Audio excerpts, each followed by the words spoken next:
Over the years, I have managed to get most of the cameras and lenses that I want for quite a bit cheaper than the retail price. And in today's video, I'm going to go over the tactics that I use to save hundreds, if not thousands of dollars on camera gear to help you stop paying so much. But first, before we get into it, be sure to subscribe to see more great photography content. To begin with, the key to scoring these deals has nothing to do with luck. It's all about four things: patience, knowledge of the market, and knowing not just where to look, but also what to look for. I'll break these down in just a minute, but first, a disclaimer. If you need a camera urgently, right after release, you will probably have to pay retail or close to retail for it. But if you're able to wait it out a little bit, you can actually end up saving a ton of money with the methods that I'm about to show you.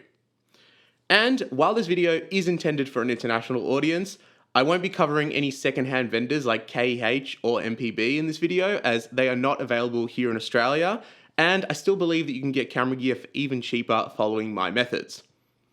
So I'm going to cover tactics that you can use for both new and secondhand gear, but as a general rule of thumb, buying used will always cost less, unless it's like a Fuji X100, but that is a different kettle of fish entirely.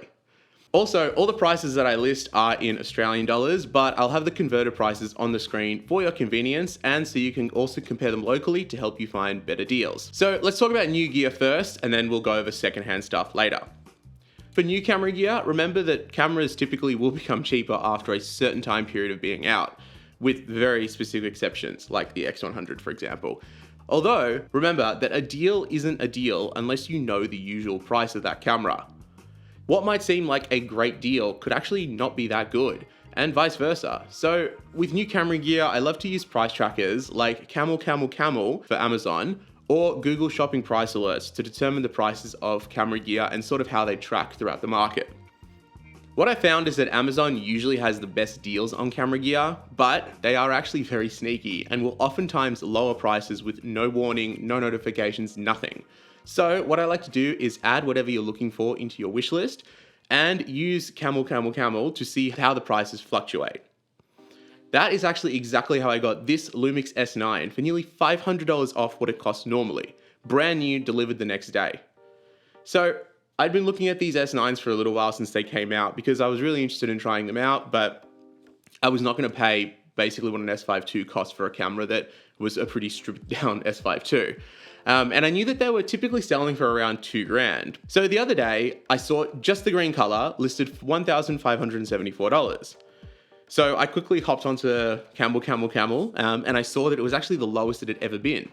I bought it, and 2 days later, as you can see, the price is back up to $1,999.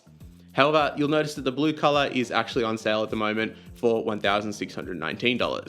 So this is a perfect example of patience, as when the S9 was first released, it was around $2,500. And I think honestly, saving over $1,000 just by waiting 6 months is a pretty solid outcome in my book. You can also use Google Shopping as a way to aggregate prices on camera gear. So if you literally just Google the camera that you're looking for, you'll get a whole bunch of options pop up, including local stores, as well as places online. Now, what about that ZF at the start that I was showing you? So that was a perfect example of scoring a deal that just came out of the blue. But again, you really need to keep track of what the market looks like so you know it's a deal. So sometimes retailers may do a flash deal. So here in Australia, we have an electronics store called JB Hi-Fi, which typically isn't the best bet for good prices on cameras. But earlier this year, they were selling the Nikon ZF as a one-day only deal for 50% off for their JB Perks members. It's basically like a free rewards thing that you can sign up to. I believe most stores worldwide have something like it. Sometimes, they'll do good deals and stuff, but it's always on things I don't really need. But this is by far like the best deal I've ever seen them do. I mean, a brand new ZF for $1,749 with a bonus $200 gift card, which I used on the 40mm f2, which was also 50% off, which brought the cost of that lens down to just $39. But I came across this deal late. It was around 1 p.m. during the day, and it started at 8 a.m. And as such, they were all completely sold out online. But having worked in retail, I know that online stock and in-store stock usually isn't the same. And so I decided to call around and see if any stores had any stock locally. Most said it was sold out, but this is why it's so important to ask and see if they can check the system and see if other stores locally may have stock. One store checked for me and said that a store about an hour away had 6 showing as in stock. I called them up, they had just 1 which they put aside for me, and I rushed down as quickly as I could to get that deal. The important takeaway here is that if you see a deal like that for a local retailer which has sold out online, you should always call the store locally to double check if they might actually have the item, because you never know. Alright, now that that's new cameras out of the way, let's move on to the way to get camera gear for really cheap, and that is with second-hand camera gear. So, firstly, I think that some people have a little bit of an aversion to buying second-hand gear. They think that it'll break the minute they get it, or they'll get scammed. And look, while the likelihood is certainly there, you can absolutely help to protect yourself by having some common sense and only purchasing from sellers with high feedback scores. And both Facebook Marketplace and eBay have feedback systems, and you should absolutely use them to vet the seller that you're buying from. On Facebook as well, it's also really important to check to make sure that the account itself is genuine. So, for example, make sure that it hasn't been set up in the current year. Check their friend count and how many other listings they have sold. And finally, this once again shows just how important it is to know the actual prices of items, but typically speaking, if an item is too cheap, it's probably a scam. You can also use reverse image search to check a listing's photos and ensure that they're original and not ripped from somewhere else. Okay, so with that out of the way, let's discuss tactics. So, Facebook Marketplace is without a doubt where you can find the absolute best deals on camera gear, at least in my experience. So while eBay is awesome for figuring out market value for used cameras, so you can do this by searching by sold listings, and this is actually really important because don't just search up a camera and then see what people want for it on eBay and go by that as the market price, because usually people can be very optimistic with their prices. So make sure you press completed and sold listings in the filter section, and it'll show you how much the camera or lens that you're trying to buy actually sells for. So with that said, while eBay is really good for a lot of things, because of eBay's really high selling fees, it can be a little bit difficult to get properly good deals on it. But not impossible, although I'll talk about that a little bit later on. So the reason the Facebook Marketplace is excellent is you can actually meet up in person and make sure that the product works beforehand. And I have purchased and sold many different cameras over the years on Marketplace. And it's also where I found many great camera deals, like this Nikon D3 for 450 Australian dollars. And the market price on these is usually around $750 to $800. So the key to finding a good deal on Marketplace is similar to eBay. Set up alerts for camera gear and be patient. Also, keep an eye out for terrible listings. Typically, someone who doesn't know what they have will post a horrible listing, bad photos, and little to no description. And also, be sure to search for common misspellings of the item name and look for listings that don't include the full product name. So, for example, that D3 that I was talking about earlier was listed simply as Nikon camera. Now, these kind of listings, if genuine, will oftentimes give you the best deal possible. And also, this is a good reason to remember that when selling your own camera gear, be sure to use good photos and add a solid description, as it'll help you sell the item faster and for a higher value. Now, another big reason why it's so important to know market value is to know what to offer someone when going to buy a camera or a lens. Don't lowball people. It's rude and you usually won't work, but rather a good guide is to check the eBay selling price, and typically I'll offer around 10 to 15% under, as the seller is going to have to take that hit on the seller fees if they sell it on eBay regardless. As typically speaking, many sellers will post locally on Marketplace and on eBay. So if the item on eBay is sort of close to you, try to find that Marketplace listing and offer a certain amount under the eBay price, and tell the seller that they won't need to pay any eBay fees if they take your offer. This is actually a great tactic and works pretty much all the time for me, and it benefits you and the seller equally, as they get a faster sale and you get a great price. Also, you can say you'll pay cash and collect it the same day to add a sense of urgency that'll help sellers accept a lower than usual offer too. But again, I want to emphasize this, do not lowball people. We are looking for good deals, not to rip anyone off.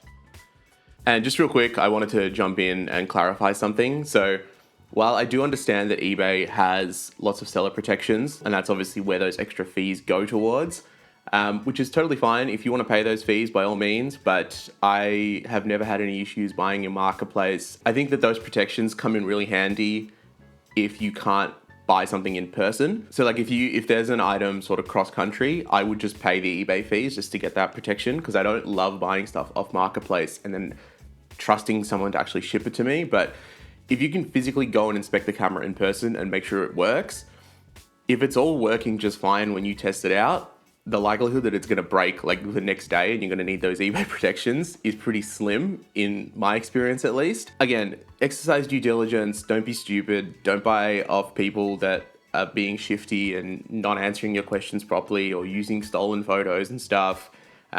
It's all pretty straightforward. It's not that hard. Another thing you can do is keep an eye out for bundle posts. So someone might be interested in selling off a camera, lens, and accessories together, and you will always get the whole thing for much cheaper than buying each item used. So if you're just getting into a new system, this can be an awesome way to save money. Also, if someone's selling like a lot with a bunch of cameras and there's one camera in particular that you really want, you can always ask and see if they'll split it up.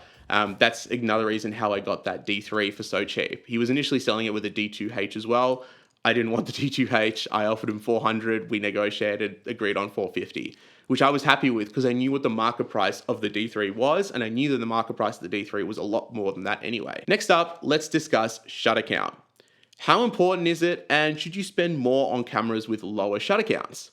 So shutter count matters sometimes, but relying solely on a camera's shutter count may not tell the whole story. Shutter count figures will seem normal or batshit insane depending on the camera itself. 250,000 shutter count on a D3? Well, it's a pro camera with a shutter rated to 300,000, and many online say they go well into the 500,000 mark. So while it's high, it's not that scary. 250k on a Leica M8 on the other hand? Typically speaking, a camera's external appearance will tell you more about its condition than how high the shutter count is. But personally, I have a natural aversion to buying cameras that are a little bit too clean, as usually I've found if a used camera has a very low shutter count and is really old, it usually means that the camera wasn't very good, someone probably used it a bit, hated it, and then never touched it again. I once bought this Contax TVS that was mint in box, and I mean, this thing had never been used. It broke after the first roll. So, with that said, I mean, buying film cameras is always a gamble, as electronics will fail eventually, and this is something you really need to keep in mind. So if you're in the market for film cameras, my best advice is to stick to models that are mostly mechanical and can still be serviced. That's why, for example, Leica M's or like older SLRs like Nikon F2s, and in the medium format world, for example, like the Mamiya RB67 over the RZ67 is a good option because the RZ is filled with electronical gremlins, and I personally had I had one that was broken and one that was on the verge of breaking as well. So, this also means I would personally avoid any Contax cameras. No matter how sexy they are, they will become titanium paperweights. Sometimes what I've noticed is that well-worn examples can be an excellent way to score a great deal on a camera. And I wouldn't hesitate to buy proper pro bodies with higher than usual shutter counts if the deal is right. Another thing you can do is you can join Facebook groups dedicated to selling specific camera brands, and typically you'll find really good deals there too. So I've joined the Fuji groups, I've joined the Nikon groups, there's a Lumix group, there's all kinds of groups. For your local areas, you'll definitely find stuff like that as well. Now with Facebook Marketplace out of the way, let's talk about eBay. So eBay is excellent because you can find deals cross-country or even worldwide, and you also get some buyer protection should something go wrong. But keep in mind that it's much harder to find really good deals on eBay, with one exception, but more on that in just a second. So the reason for this is that most people who are listing to eBay would usually have done some sort of research on the item. And also eBay will usually give you a price guide as to what a similar item sold for. So cheap listings are not super common, but also not impossible to find. And it's actually super easy to set up item alerts, and you should absolutely do it. And keep an eye out for listings with make an offer enabled. Always make an offer. Even if it's just $50 under asking, it's better than no savings. Now, the other way that you can really save big on eBay is with coupons. I'm not positive if this is an eBay Plus specific thing, but very frequently what I'll notice is there'll be random coupons for items on eBay, either a dollar figure or a percentage amount. And with these, I've been able to get amazing deals on many lenses and cameras and other camera accessories. So buying secondhand is an excellent way to save money, but another excellent way to save big bucks is to buy stuff that's a generation old. And you would actually be surprised at just how capable camera gear that's a few years old still is. And the price difference between just one generation of cameras can be staggering. Take for example the Lumix S1R. It's an excellent camera, 47 megapixels, built beautifully, works really, really well. It's not that old, it came out in 2019, all things considered. And yet you can find them for not a lot of money nowadays. The S1R2 just got announced and will cost triple what a used S1R does. Now, think, do you really need that newest camera? Is that upgrade in autofocus or dynamic range, is that upgrade really going to be worth it? Or would you rather spend that money, and it's quite a lot of money, like the difference between the S1R2 and a used S1R is like $3,000, which is enough money to buy a bunch of, like at least 3 L-mount lenses almost. There's a lot of stuff you can spend $3,000 on. So just think about it, like do you really need it? Or maybe like an S5 II instead is better. Like, really assess what you actually need, because if you aren't demanding the absolute best and latest specs, honestly, the older camera will still do the job just fine. And this is something that I've really tried to, emphasize with my videos.